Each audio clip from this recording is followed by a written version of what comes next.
Hello everyone, welcome to Highmarks Academy. Myself Khilendra Agrawal and I have completed my education from IIT Roorkee. I have been teaching physics from last 7 years to various IIT JEE and NEET aspirants, and many of my students are selected with a very good rank and studying in various IITs and medical colleges all over India. So today I am bringing you the topic constrained motion, which is a very important topic considering the unit laws of motion. So without wasting a time, let's start.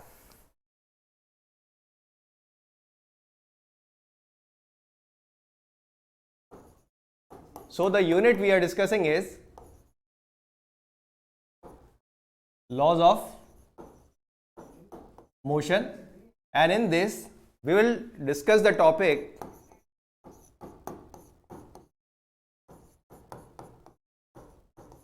constrained motion. So before going to start, all of you must know what is constrained motion. If you don't know what is constrained motion, then it's very difficult to understand, because all the numericals, very important numericals, are based on these topics. So I will try, like in next 30 minutes, you will understand this topic very well and score full marks in this topic. Okay. So constrained motion, first of all understand, like let's say there are two bodies. Let's say this is the block A and now it is attached with block B by a string. We assume that this string is a massless string. So what will happen if I apply a force on this block B? If I apply a force on this block B, the block A is trying to pull towards the block B. That means by moving the block B, you are controlling the motion of block A. So in a conclusion, the conclusion comes in your mind is that the motion of these two blocks, they are independent, A and B, right? And in constrained motion, the motion of these two blocks are basically interdependent. Okay, so I can say you that in constrained motion,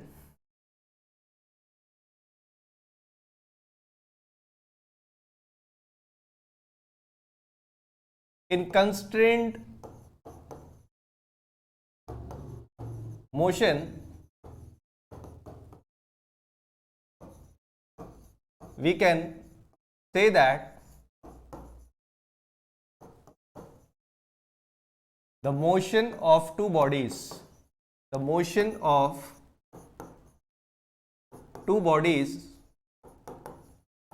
are interdependent.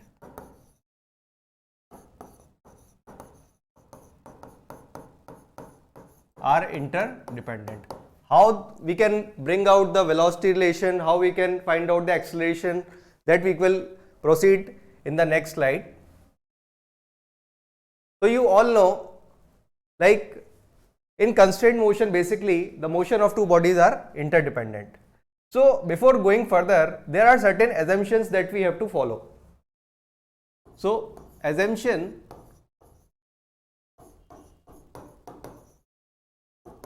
in constrained motion. The first assumption is basically the string does not break. If I draw this diagram again, like say this is a block A and it is attached with block B, and block B is pulled by a force F. So I am talking about this string. I will mark it with different color here for better understanding. This is a string and I told you it's a massless string. Okay, so string does not break. That means when you pull the block B with force F, it should pull the block A. If the string get break, then block A does not move. That means the motion of block A and block B are not interdependent, they are independent actually. But we want the constant motion, so first assumption is whenever we pull the block B, the block A should also move with the string. Okay.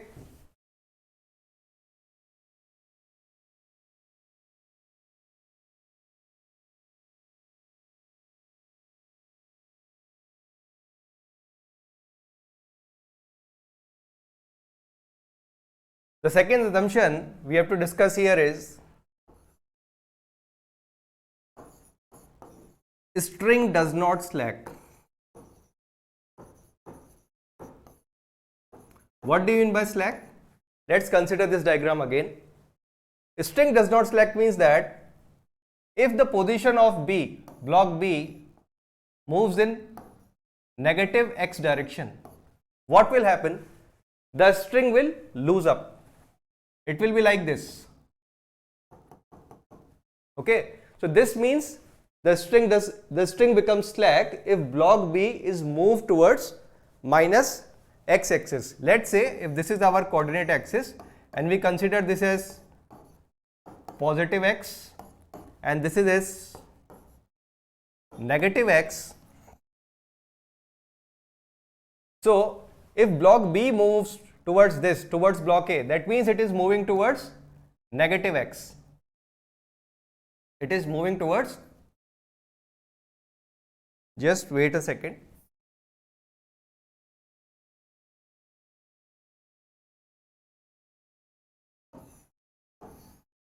I told you that this is positive x axis and this is negative x axis. So considering this coordinate system, if you see that if block B moves towards this direction, so it is moving on negative x axis. So if it is moving on negative x axis, what will happen? The string becomes slack and our assumption will become wrong because we consider that both A and B are attached together and when B is moving, A should move. But when B is moving on minus x axis, A will not move because the tension in the string becomes 0 and string become slack. Okay. Now discuss the third assumption. The third assumption is that string is inextensible. String is inextensible. What do you mean by inextensible? Inextensible means, considering this diagram again. Now, if my block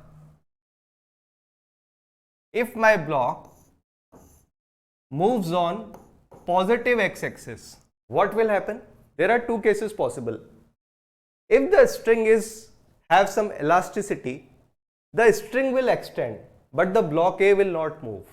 Okay, assume a case of a rubber band, like all of you have seen the rubber band which we are using in a sweet box. Okay, so what will happen when we stretch the rubber band? It will pull out. So that means the length of the rubber band will basically increase. So in this case, like if I move the block B away from block A in positive x axis, what will happen? The length of the string will increase. That means it becomes extensible. So we don't want extensible string if we are dealing with the constraint motion. So our assumption is string should be inextensible. There should not be increase in the length of the string. So while dealing with the constraint motions, these assumptions we have to follow always. Okay. Now move on to the next. We will see some applications of constraint motion. So we have two types of constraint motion. I will write types of constraint motion. So in our syllabus basically we have two types of constraint motion. The first one is string constraint.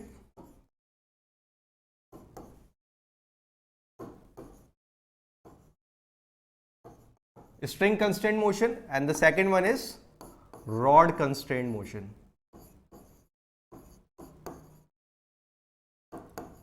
So we will start our discussion one by one. We first focused on string constraint motion, and after finishing string constraint motion, doing some numerical practice on it, we will discuss about rod constraint motion. Rod constraint motion, for now you just assume that in place of this string, the yellow color, right, there is a rod.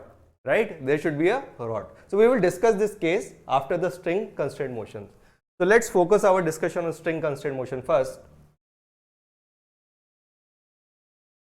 So let's assume a ceiling here.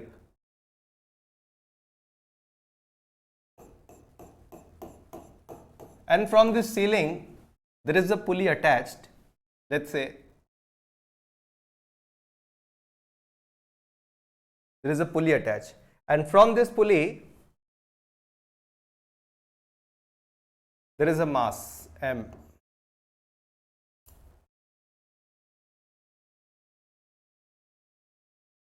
I'm sorry.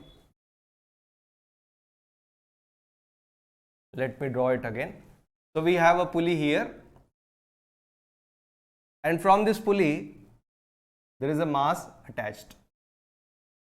There is a block of mass.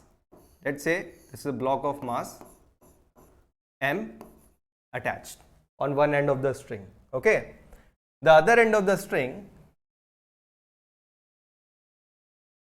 there is a different mass, or we can say we can attach a different pulley.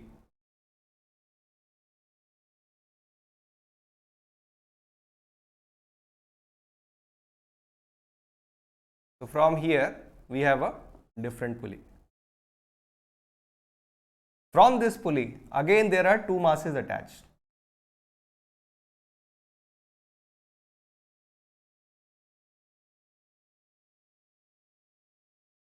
And from this end, let's say there is another mass. Right? Let's say this is mass 1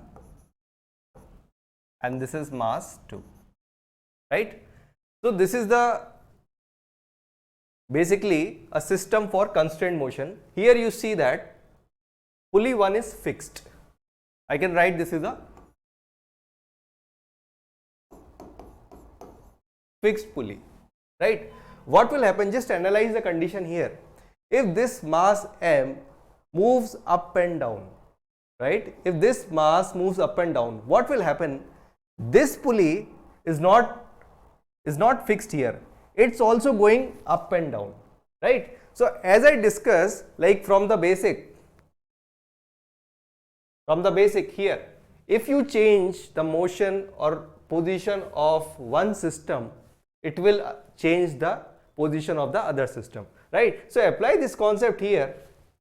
You see that if this mass basically change its position, then this pulley basically change its position. Okay. So here you see that if I mark the distance of the pulleys from the ceiling, let's choose this color.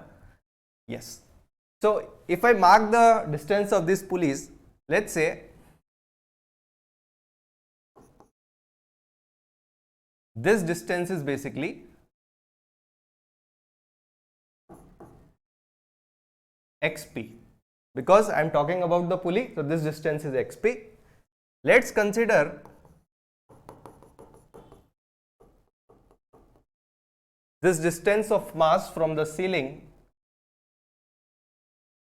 as x1, and let's consider the distance of this pulley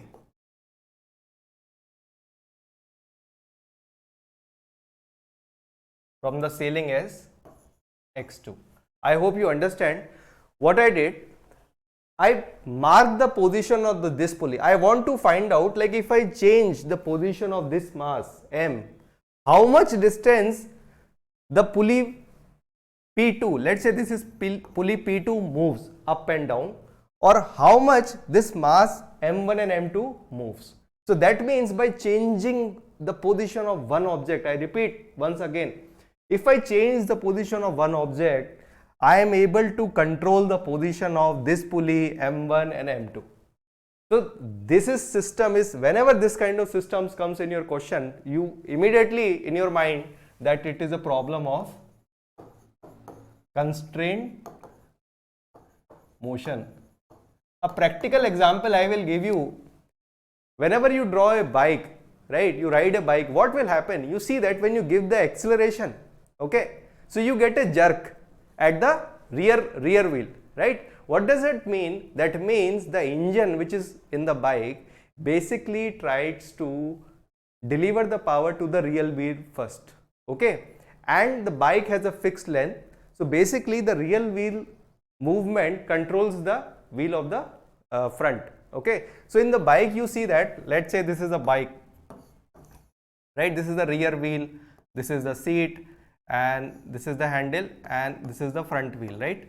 So here you see that whenever you give the acceleration, right, this wheel basically start accelerating, and now because this wheel is basically constrained with the front wheel, so front wheel also have to accelerate, okay?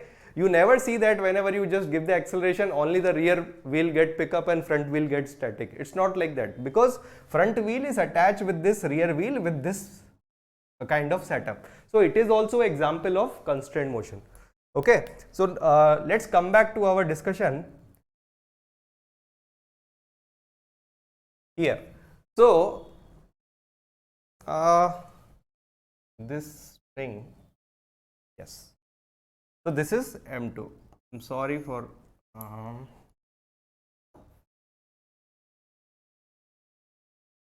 this M2, okay? So what will happen? I will write, if the position of mass M changes, then position of pulley P2 as well as mass M1, M2, mass M1 and M2 also get changed. But here there is one catch. If you notice, although you change the position of M1, M2 or pulley, the length of this string, which string? I will once again try to bring your attention here. Focus, the length of this string over this pulley, it's not going to change. Why? All of you are able to answer, because in the beginning we studied certain assumption that string is inextensible, it does not break, it does not slack. That means even though the position of the masses or this pulley will change like this, the length of this string is always constant, it is not going to change, okay? So just develop equation here. I hope all of you have written all these things. So I want to use this diagram, so I need some space. So I hope you understand this thing. Yes, okay. So let's focus here. So I want to write the length of this string, which is in yellow color, right? So let's find out the length of this string. Let's say it is represented by L, and now what is the length of a string? It is this length, right, from this end to this end, okay? So how much this length? Like, see, this is xp and this is x1. If I subtract xp from x1, right, so I get this length. I hope you, all of you are able to get this one, right? If I subtract xp from x1, I will get this length, and this length is basically representing the length of this length of the string. So this is how much? This is x1 minus xp, okay, fine. Now what about this much length of the string from this side of the pulley to this mass M2? Okay, very simple. Again we will apply the same approach. See, the position of this mass M2 from the ceiling is x2, right? And here you have this pulley position, that is xp. So what will happen if I extend this one? I will choose some light color. Yes. So yes. So now you see, if I subtract xp from x2, so I will get this much of length. right? And this is how much? I will write it as plus x2 minus xp. Okay. Now all of you are thinking, sir has left the length of the string over this pulley. What will be the length of this pulley? So all of you know that if we have a circle, right, of radius r, so the whole circumference is how much? 2 pi r. But in case of pulley, the string is over only this section, right? So this is basically half of 2 pi r. So this will be equal to how much? Pi into r. So I will also add up here pi r. Okay. So now all the things we bring in the form of mathematical equation. So once again I will repeat how I write the length of string. L is equals to x1 minus xp. What is the portion of x1 minus xp? This part of the string, that is x1 minus xp. This is parallel to this one. Okay. So next term I wrote in x2 minus xp. How I bring x2 minus xp? I consider this much length of the string. This is x2 minus xp. This whole is x2 and I subtract xp from this, so I will get this much amount of length. Okay. So this is my x2 minus xp. And what about the string over this pulley, right? So over this pulley we have pi r. Okay. So this expression, if we now to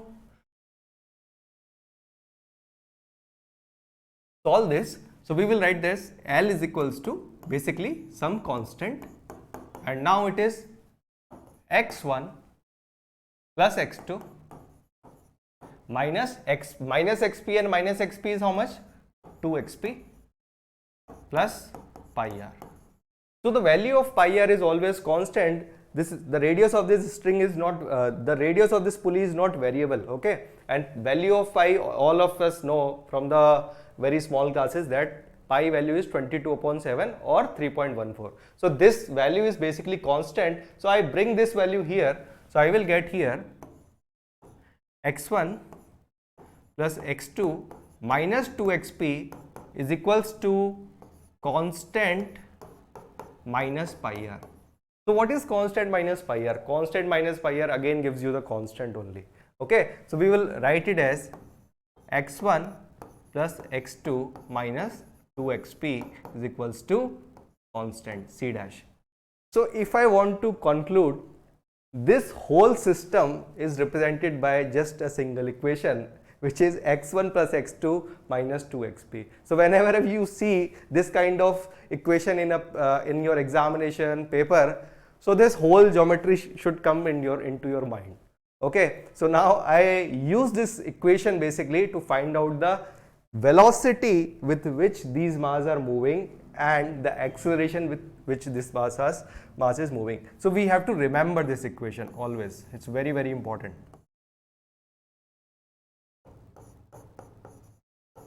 Okay. So I will take this on the next slide. So we have the equation here, x1 plus x2 minus 2xp is equals to c dash. C dash is a constant. Now if I want to find the velocity with which these pulleys are moving, so for this what I have to do? Let's say this is my equation number 1.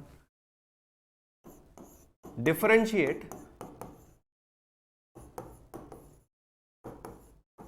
equation 1 with respect to time. What is basically this equation 1 represent? It represents the displacement of your masses and pulleys. So one mass is going up, one mass is going down. So basically it represents the displacement. And if you divide the displacement with the time in which they are moving, you will get the velocity. Okay. So I differentiate this equation 1. So that is dx1 upon dt plus dx2 upon dt. 2 is the constant which comes outside, and we will left with dxp upon dt. The differentiation of constant, I'm sorry for this,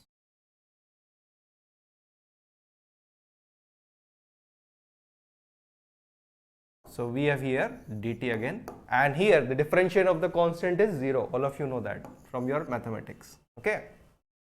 So what is dx1 upon dt? It represents the velocity vector or v1 of the pulley plus dx2 upon dt, that is velocity of pulley 2 minus 2 times of xp. xp was the movement of the pulley. The distance represented, xp represents the distance moved by the pulley 2. So it is vp, and now this is going to be 0 here. Okay. So what will be, if we want to find the value of vp, I will take this vp here. So this values become positive, right? And you will end up here what? v1 vector plus v2 vector is equals to 2 times of vp. So we will get vp here as v1 plus v2 upon 2. A very simple formula, but after a lot of exercise we have to do, right? This whole exercise is needed to get that formula. So, but it is a very, very important formula. If you understand it, definitely you are able to crack the question. So don't worry. Good things comes after a lot of hard work. So already you have done a lot of hard work and you arrived this formula. Okay. So again I will mark here very important. Okay. I will tell you how to use this formula. Okay. Now some of you will think that sir has already found the displacement, sir has already found the velocity. The pulley should also have the acceleration. So I will say yes, you will also find the acceleration. In this case, you have to differentiate this equation, the velocity equation. Okay. Let's say this is my equation 2. If I further differentiate this equation, I will get the acceleration equation. So I will take this equation into the next slide, v1 plus v2 minus 2vp. Okay. So we have from equation 2, we have v1 plus v2. You have to use this arrow to represent the vector, minus 2 times of vp is equals to 0. So I want acceleration. Again same trick, differentiate with respect to time. So what you will get here, dv1 upon dt plus dv2 upon dt minus 2 is constant, again comes outside. So we will get here dvp upon dt, and here 0, that is 0 only. So what will you will get here, dv1 upon dt is what?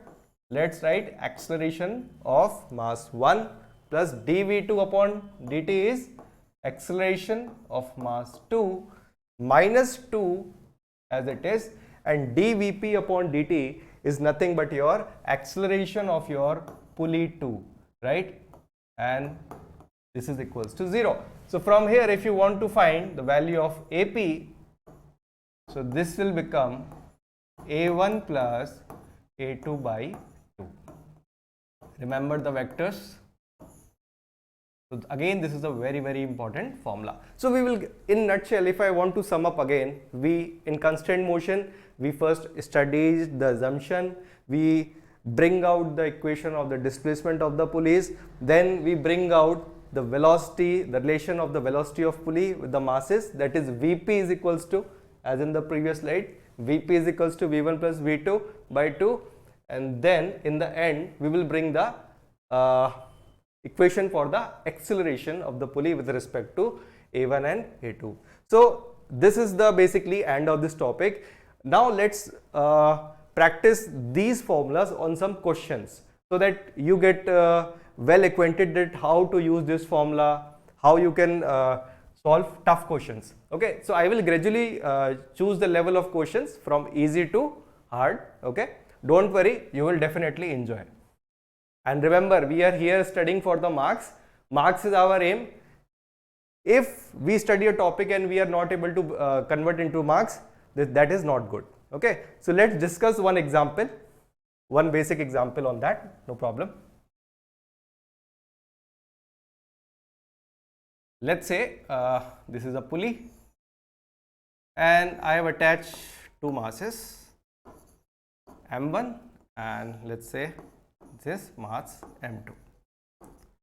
So this is the pulley P. So let's say it is moving with Vp velocity, right? And you have to find the velocity of this pulley P. This is moving, let's say 2 meter per second and it is moving like 5 meter per second. So you have to find out, the question is find out the velocity of the pulley, that is Vp. So very simple. Recall the whole setup, constant motion setup in your mind, and we find out an expression for Vp. I will change the marker. Yes. So Vp is equals to what basically? V1 vector plus V2 vector by 2. Fine. So now you see that, let's say this is mass M, so it is moving with V1 and it is moving with V2. So let's consider upside direction as positive and downward side as negative. This is very important because all these are vectors. So V1 is moving upside. So what is the value of V1 here? Plus 2, plus as it is. And what is the value of V2 here? V2 is 5 meter per second moving downward. So downward direction we have to take as minus 5 divided by 2. So you will get what? Plus 2 minus 5 is minus 3 by 2. That is basically minus 1.5. I'm sorry.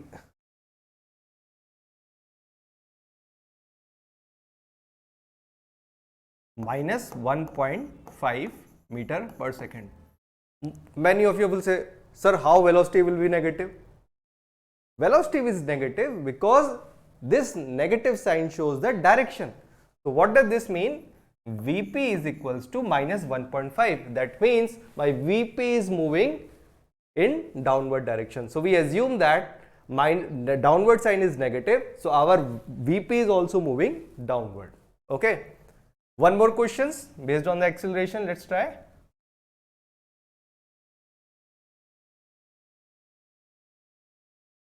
Yes.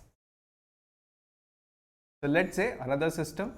We have a pulley here and there are two blocks attached, M1 and here let's say M2. So now the acceleration of this pulley is given to you as 5 meter per second square. Here in this question the acceleration of the pulley is given to you, right? And let's say acceleration of this pulley is A1, okay, and it is given to you as 3 meter per second square. And here let's say acceleration of this pulley you have to find. Okay. So in this question, if you see precisely, I have not given you the direction. Okay. So how to approach? Don't worry. The one condition given to you is that M1 is greater than M2. Let's say M1 is 50 kg and let's say it is 10 kg. So what will happen if 50 kg mass is you attach, you have this setup, and from this setup 50 kg is hanging here, 10 kg is hanging here. What will happen? The 50 kg going downwards, right? So now since this is given to us, so we will assume that M1 is moving downwards and this one is moving upwards.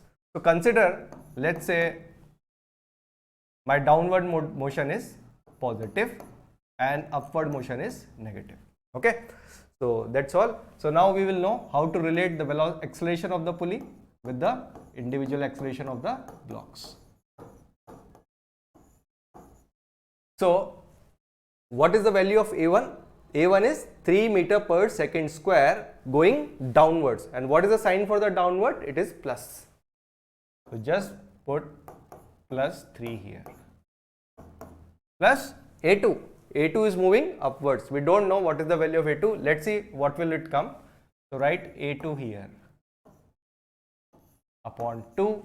And what is the value of AP? AP is 5 meter per second. Let's say it is also moving downwards. So if this is moving downwards, again this is 5 meter per second square downwards. It is positive here. So how to solve this?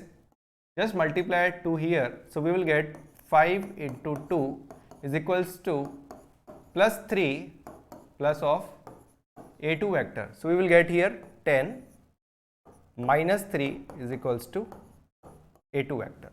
So this will becomes A2 is equals to 7 meter per second square. So here A2 is positive, that means A2 is also moving downwards, because this is a constant motion. Although we will see that 50 kg mass is moving down, this is moving upward, but here the pulley is also moving downwards, so it will change the direction of A2. Okay, so this A2 is also moving downward here, the value which comes here. So now A2 is moving downwards. So these are some of the basic questions which you can practice in the constant motion. If you want to do an advanced question, so I will bring you that advanced question as well. Okay, so I will bring you the advanced question as well.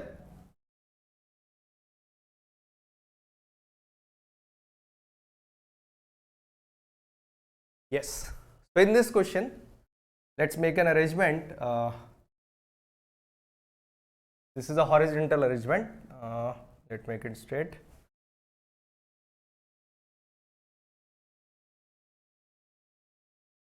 What's that? Okay.